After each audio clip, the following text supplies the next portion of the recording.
Ti duaia spacem. Hadijam duaia salwa daf.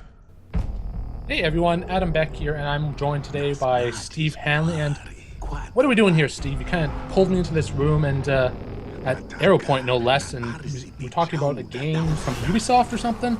Yeah, that's a good segue. You know, I chose the arrow over the gun today because I knew that this was a Stone Age game, and I wanted to really stay authentic with the ways I threaten you. All right, we're talking about Far Cry Primal, right? That's right. All right, well, I guess we should get right into it. What has changed this time around? I mean, Far Cry 3 to 4 was a little bit the same, but Far Cry Primal is very different from those games, isn't it? Oh, it's a whole new beast. No pun intended. Okay, well, some pun intended there. Much like Blood Dragon took the basic Far Cry formula and just totally went insane with it, Far Cry Primal does do a very similar thing. Of course, it's not as like acid tripped, washed.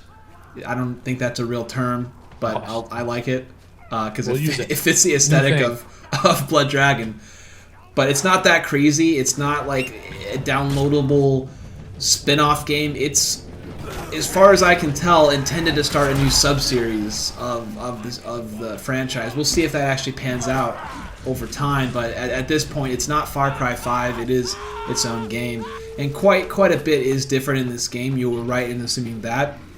Of course, the biggest difference is the fact that it takes place about 6,000 or 7,000 years ago during the Stone Age, where there are all kinds of threats looming the earth. No dinosaurs, but very dinosaur-like creatures. You have woolly mammoths to contend with. You have cave bears. You have saber-toothed tigers. All of the adorable Ice Age characters really are there, but they're not that adorable in this game. No, they're beasts, aren't they? They are. Past games you dealt with animals and humans with guns. This time you have rocks and sticks, pretty much. Right. So there's not a single gun in the entire game, which is, of course, authentic, but also pretty crazy. To make any game these days without any sort of weaponry is kind of blasphemy. Even Tomb Raider has its fair share of guns in it. So to create a game where not only are there no guns, but there's no modern weaponry whatsoever. There's not even metal, right? It's just you stones. It's the Stone Age. So you have spears and you have bows and arrows, but everything sharp is pretty much a rock. So it is definitely back to basics as far as weaponry goes. But in many ways that works in its favor because it feels like a completely different experience, whereas in most action games you just run in guns blazing. This one you have to be a lot more careful with. Your long-range weapon, the bow and arrow, is not fast-firing, and it does not aim, like a mile away. You have to be fairly close to your target, or else the arrow is just going to fly up and hit the ground. So there's a lot more close combat in this. The club even is pretty slow, so you're going to be just kind of being brutal and duking it out with a lot of different things. What's the story like? Because this is past. What are you doing? Like, you're surviving, or is there actual like antagonist of story, or is this like Assassin's Creed where you're actually an animist and going back in time? So that's really the one thing that Ubisoft has yet to figure out is the story. There's the basic elements in place. You play as Takar, I believe I'm saying that correctly, who's a seasoned hunter, which is, of course, a big departure from previous games, Blood Dragon not included, because most of their Far Cries you tend to kind of play as a fish out of water, right? You're just kind of dropped into this crazy world and have to shoot your way through it. But in this game, you are playing as a badass. But he is the last surviving member of his group, so he is in peril, and he's pretty much he's at attack from almost every side. There is a tribe that he aligns with, but there's animals trying to kill him. There's all kinds of other tribes trying to kill him, and you have one goal in the game, and that is to survive. That's really the basis of the game and the basis of the story. As far as nuances and such, those have not been fleshed out yet. I'm hoping that they take the route that movies like the Quest for Fire have taken, where they don't have any modern dialogue. It would be really kind of lame, I think, if everyone is just walking around speaking English. I think it'd be cool if they speak an ancient language and it's just subtitled. But we'll have to see. The story is just not really yet in place. Okay, what would you play? They do speak in English, though, right? From what I played, I don't recall actually any dialogue being spoken. Okay. I honestly not 100% sure about that. I was mainly trying to concentrate not getting stepped on by a mammoth. But we'll have to really see how that story shapes up, because it seems like they're getting into place. They just haven't yet fully formed it. Now, you mentioned that humans or different tribes were attacking you. With your time in the game so far, like, was it mainly tribes, or are you hunting animals? What are you doing most of the time? It's definitely a mix. These animals are no joke. I keep mentioning the mammoth, and those are a serious threat. They're, as people know who encountered elephants in the previous Far Cry game, or in real life, hopefully you're out there not trying to hunt them though, you spook an elephant and he's going to stampede at you and try to kill you.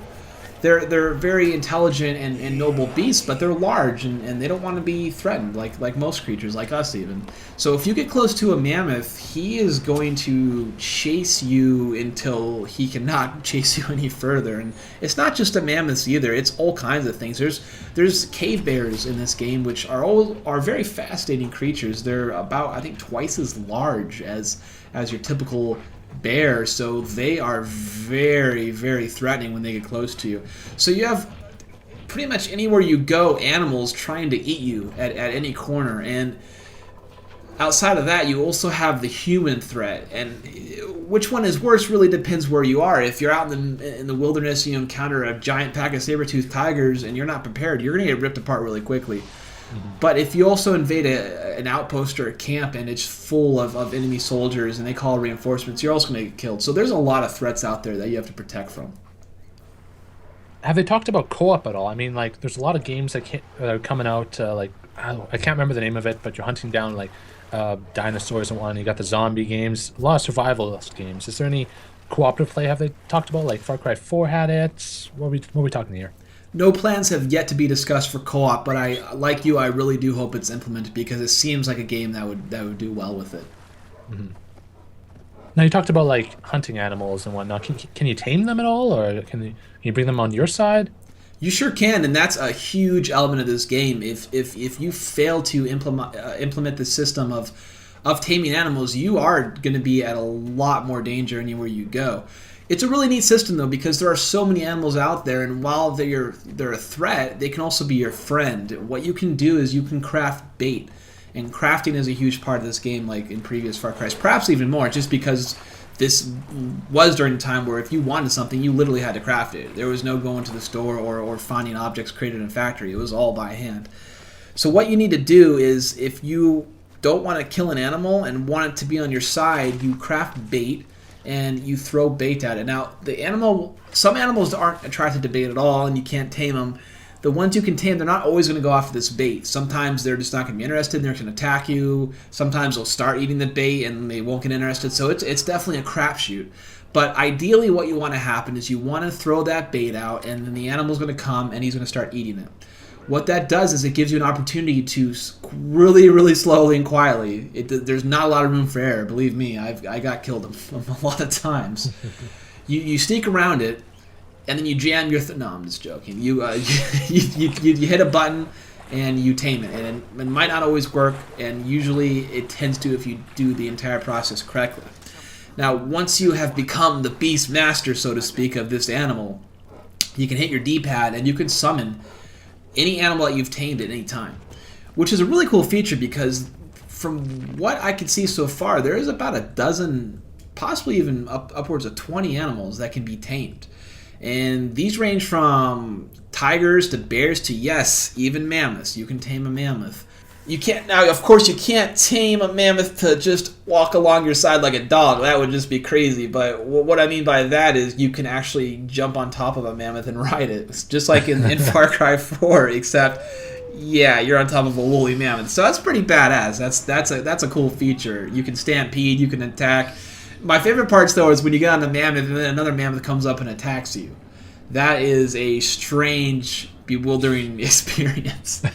But as far as the actual proper tame beasts, what they do is they do just follow you around like puppy dogs. Of course, a cave bear is not going to just like chill out and let you pet him. You can try to pet him, and I did try a lot of times, but he tended to run off. And they just follow you around, kind of like your dog in Fallout 4, and they protect you, and you can hit a button and you can unleash them on whatever you want, whether that's another animal or another human. And my favorite feature of this portion is the fact that you can summon any animal you want at any time. So if you're chilling with a cave bear and you're like, you know what, I think I want a lobo. I want to get a wolf. That's easy. You just release that bear and you call a wolf and he comes running up at you, and he does love to be pet. He likes to be loved on, and it's adorable. So try not to get your wolf killed because he's a cute little guy. And they all have their own unique abilities. It's not just these bloodthirsty creatures. For instance, the wolf warns you of nearby danger. The saber-toothed tiger gathers resources after kill. Jaguars, not like the crappy Jacksonville team, but the actual animal, they launch deadly stealth attacks. And bears, whether that's cave bears or brown bears or black bears, what have you, they just destroy everything. They're just monsters. Mm. And you can ride mammoths, you can ride saber-toothed tigers. I'm not sure, again, if you'll be able to fully tame a mammoth to actually attack things for you. I was unable to do this in the demo, but we'll see how that shapes up. But besides taming these animals, there's even another animal at play. You are just this badass spiritual guide in this game. You have an owl, or it seems like possibly various other birds at your disposal. I didn't quite get into that system yet either, but at the very least, you have an owl that if you hit up on the D-pad, you basically see the world through the owl's eyes. You can fly with them. You can even invert the controls so it feels like a flying game. And you fly around the world. You can only fly maybe about half a mile away from where you're standing, so it's not like you can just fly throughout the entire world and discover it all at once. But what this does is it lets you see, of course, how to, for instance, let's say you're trying to get to a campfire that's on top of a mountain. It's not going to be easy to find the way up. So by summoning the owl, you can look around and see, okay, I need to go up here, I need to go up this way and that way. More than that, though, you can also tag enemies. Tagging enemies is, of course, a huge part of the Fallout experience. It really makes it easier, especially when you're invading a camp. So if you change to the owl and shoot over a giant base and see all these enemies chilling out, and you tag them all, then once you want to invade that base, it makes it a lot easier because you've already tagged all the enemies without having to get that close to them. So it's definitely a new dynamic in that sense. And more still, you can actually swoop in with the owl and attack someone. Now, once you do that, you don't get to use the owl again for a short period of time. There's a cool-off period, same as if you get too far away. But it definitely helps you out. If you tag all these enemies and then unleash the owl on a far-away one, it gives you a big advantage when you want to storm anything.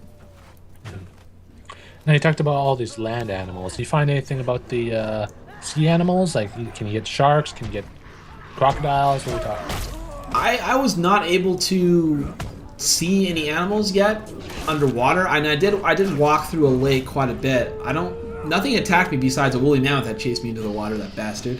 But besides that, there didn't seem to be any sharks or God knows what kind of creatures live in the sea in the Stone Age. But none that I could find, and none that I could tame.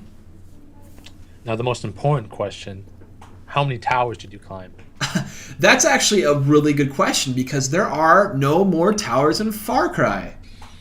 What? Can you believe it? Blasphemy. It's honestly hard to get used to because, as you know, Far Cry and every other Ubisoft game now is all about climbing these towers or radioed antennas, whatever the game happens to be, and then you see more of the world. But yeah, that element is gone, at least for now. And that was a point that the developers definitely tried to hammer home, was that is gone, which is very interesting because it makes it a lot more focused on exploring the world on foot. You have less reliance on, okay, I'm just going to find every radio tower, and then I'm not going to actually explore. Now you really have to walk around everywhere, or you can use the owl, and you can kind of see ahead of you a little more. So that's a good way to do it, to really kind of clear the map.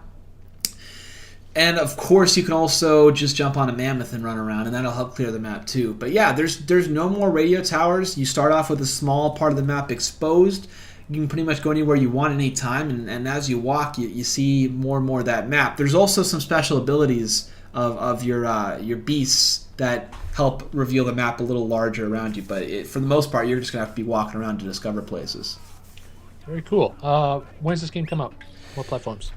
So Far Cry Primal is currently set for February 23rd for the PlayStation 4 and Xbox One. It's going to come out on March 1st on PC. Oh, okay. But for more on Steve's impressions, be sure to head over to hardcoregamer.com. Thanks, Steve. Oh, my pleasure.